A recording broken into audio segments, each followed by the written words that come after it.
Guys, ഇപ്പോൾ ഞങ്ങൾ വന്നിട്ട് രണ്ടാമത്തെ ദിവസമാണ്. ഞങ്ങൾ സ്റ്റേജൊക്കെ കാണാൻ വേണ്ടിയിട്ട് ഇറങ്ങി. സ്റ്റേജിന് വർക്ക് നടന്നുകൊണ്ടിരിക്കുകയാണ്. ആ സൈഡിലുള്ള സ്റ്റേജ്, അവിടെ ആ സ്റ്റേജിൻ്റെ വർക്ക് നടക്കുന്നത്.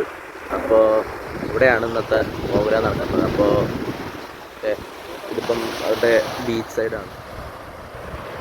അപ്പോൾ ഇതാ അവിടെ ആ വാട്ടർ വില്ല, ആ കാണുന്നതൊക്കെ വാട്ടർ വില്ലയാണ്. അപ്പോൾ അങ്ങനെയാണ് പരിപാടികൾ. അപ്പോൾ അതേപോലെ തന്നെ ഇതുവരെ വന്നിട്ട് ഞാനൊരു വീഡിയോ എടുക്കാൻ പോകുന്നത് മോശമല്ലേ. അപ്പോൾ അതുകൊണ്ട് ചെറിയൊരു സ്ലോ മോഷൻ പരിപാടി വീഡിയോസൊക്കെ എടുത്തു. ഗൈസ്, അങ്ങനെ നിൽക്കുമ്പോഴാണ് ചെറിയ രീതിയിൽ മഴ തുടങ്ങി. അങ്ങനെ ഞങ്ങൾ നേരെ തിരിച്ച് നടന്നു. പിന്നെ ഞങ്ങൾ ഈ ഷോപ്പിൻ്റെ ഉള്ളിലൊക്കെ കയറി ജസ്റ്റ് സാധനങ്ങളൊക്കെ നോക്കി. പിന്നെ അതൊക്കെ കഴിഞ്ഞ് ഞങ്ങൾ ഭക്ഷണമൊക്കെ കഴിച്ച് പിന്നെ നേരെ പോയി മേക്കപ്പ് ചെയ്യാനുള്ള ടൈമേ ഉണ്ടായിരുന്നുള്ളൂ. അതുകൊണ്ട് വീഡിയോസ് ഒന്നും എടുക്കാൻ പറ്റിയില്ല. പിന്നെ മേക്കപ്പൊക്കെ കഴിഞ്ഞ് പിന്നെ ഇതുപോലെ ചെറിയ കുറച്ച് വീഡിയോസൊക്കെ എടുത്തു. പിന്നെ വേഗം റെഡിയായി പ്രോഗ്രാമൊക്കെ സ്റ്റാർട്ട് ചെയ്തു. അപ്പോൾ ഓരോ പ്രോഗ്രാംസായിട്ട് ഇങ്ങനെ നടന്നുകൊണ്ടിരിക്കുകയാണ്.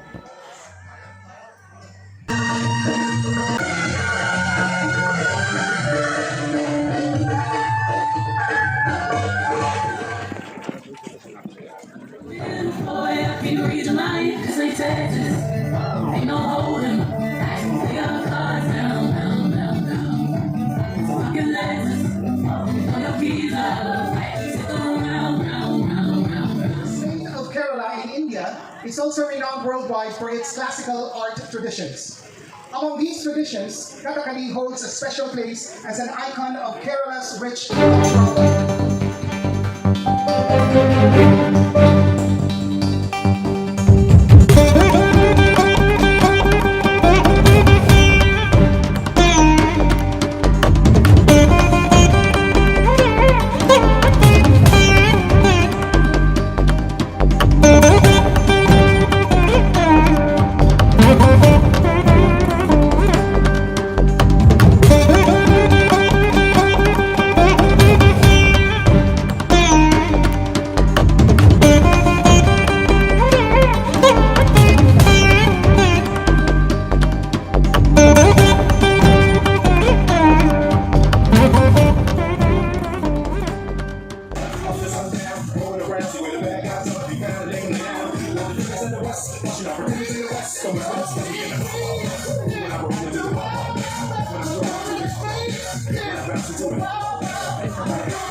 ഗൈസ്, അപ്പോൾ ഞങ്ങളുടെ പരിപാടി കഴിഞ്ഞു. ബാക്കി പരിപാടീസൊക്കെ നടന്നുകൊണ്ടിരിക്കുകയാണ്. ഇനി കുറച്ച് പരിപാടിയും കൂടെ ഉള്ളൂ. അപ്പോൾ ഞങ്ങൾ മേക്കപ്പൊക്കെ അഴിച്ച് ഇനി ഫുഡ് കഴിക്കാനുള്ള പരിപാടിയാണ്. പിന്നെ ഞങ്ങൾക്ക് കുടിക്കാൻ കൊണ്ടുവച്ചിരുന്ന കോളയൊക്കെ എടുത്ത് കുറച്ച് കുടിച്ചു. എന്നിട്ട് ഞങ്ങളിത് ഭക്ഷണം കഴിക്കാനായിട്ടൊക്കെ ഇറങ്ങി. ഒന്നും പറയണ്ട പൊന്നോ, കുറേ നേരം തെക്ക് വടക്ക് എവിടെ എങ്ങനെ തുടങ്ങണം എന്നറിയാണ്ട് നടന്നു. അങ്ങനെ ഒടുവിൽ ഞങ്ങൾ ഹൈദരാബാദി മട്ടൻ ബിരിയാണി കണ്ടു. അങ്ങനെ അതിൽ നിന്ന് ഞാൻ കുറച്ച് റൈസും പിന്നെ ഫിംഗർ ചിക്കൻ അങ്ങനത്തെ കുറച്ച് പരിപാടീസൊക്കെ എടുത്ത് പിന്നെ കോലിൽ ചിക്കൻ കയറ്റിയത്, ബീഫ് കയറ്റിയത്, കാട കയറ്റിയത്, അങ്ങനെ കുറേ ഐറ്റംസ് ഉണ്ടായിരുന്നു. പിന്നെ കുറച്ച് ഡെസേർട്ട്സ് അങ്ങനത്തെ കുറേ ഐറ്റംസൊക്കെ എടുത്തിട്ട് ഒന്നും നോക്കിയില്ല, നേരെ പോയി പരിപാടി തുടങ്ങി. കാരണം വിശന്നിട്ട് കണ്ണ് കാണാൻ പാടില്ലായിരുന്നു. ഫുഡിങ് പരിപാടീസൊക്കെ കഴിഞ്ഞ് നേരെ ന്യൂ ഇയർ ആഘോഷം.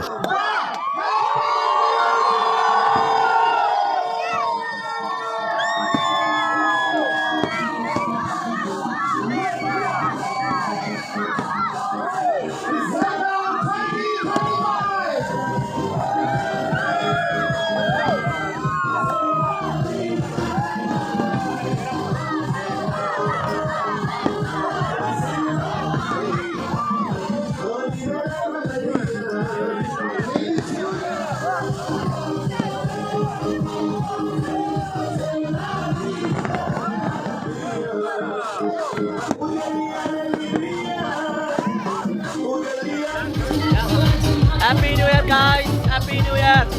Happy New Year!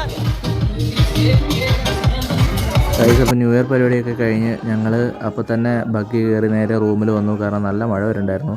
റൂം എത്തിയത് നല്ല ഗംഭീര ഇടിവെട്ട് മഴ തുടങ്ങി. പിന്നെ എപ്പോഴാണ് കഴിഞ്ഞതൊന്നും അറിയില്ല. മഴ നേരം വെളുക്കോളം ഉണ്ടായിരുന്നു തോന്നുന്നു. ഞങ്ങൾക്ക് എന്തായാലും രാവിലെ 8 മണിക്ക് ലഗേജൊക്കെ പിക്ക് ചെയ്ത് പോകാൻ വണ്ടി വരുമെന്ന് പറഞ്ഞു. അങ്ങനെ ഞങ്ങൾ റൂമിൽ ചെന്ന പാടെ തന്നെ കയറി കിടന്നു. അപ്പോൾ അത്രയൊക്കെ ഉള്ളൂ. അപ്പോൾ നാളെ രാവിലെ കാണാം.